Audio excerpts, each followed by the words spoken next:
Guys আমাদের বাড়ি কিন্তু আসতে হবে মাটন বিরিয়ানি।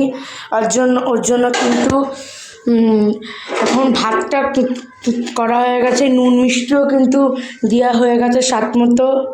এর মধ্যে কিন্তু ঘিও দেওয়া হয়ে গেছে, আবার কিন্তু লাস্টে একটু ঘি দিতে হবে। এবার কিন্তু দিয়ে দেওয়া হচ্ছে স্বাদ মতো চিনি, অনেকটাই কিন্তু চিনি দেওয়া হলো, প্রায় 4 চামচ। এবার কিন্তু দেওয়া হচ্ছে নুন, 4 চামচ মতো কিন্তু নুনও দেওয়া হয়েছে। তো গাইস দেখো, এলাচ, লবঙ্গ, দারচিনি, গোলমরিচ সব কিন্তু এখানে রেখে থেতো করা হবে। এবার কিন্তু সব গরম মশলা, দারচিনি সব কিছু দিয়ে দেওয়া হলো, দিয়ে যে চিনি নুনটা দিয়েছিল নাড়িয়ে দেওয়া হলো। এবার কিন্তু এর মধ্যে 1 চামচ মতো বিরিয়ানির মশলা দিয়ে দেওয়া হলো। এই মাটন বিরিয়ানির রেসিপিটা তোমাদের কিন্তু অবশ্যই পুরোটা দেখবে, স্কিপ করবো না, দারুণ টেস্টি হবে কিন্তু লাস্টে। এবার কিন্তু সব নাড়িয়ে দেওয়া হলো।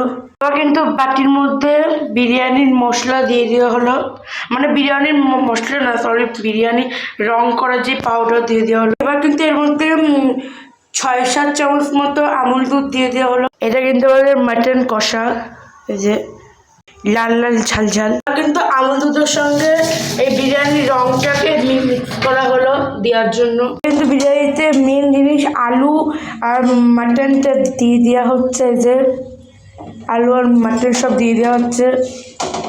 এই যে আমার মাই কিন্তু সবটা করছে বিরিয়ানিটা। মাটন আর আলুগুলো কিন্তু সব মিশানো হচ্ছে, এর মধ্যে কিন্তু বিরিয়ানির রং দিয়ে দেওয়া হলো। এই যে আমাদের বিরিয়ানির ফাইনাল লুক, এই যে। সো গাইস, এরকম রেসিপির ভিডিও দেখতে গেলে তোমরা কিন্তু আমার চ্যানেলটা লাইক সাবস্ক্রাইব করে দেবা।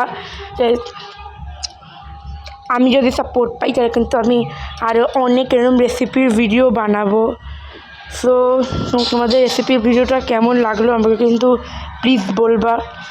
সো আজকের জন্য tata, bye bye, tata, bye bye guys.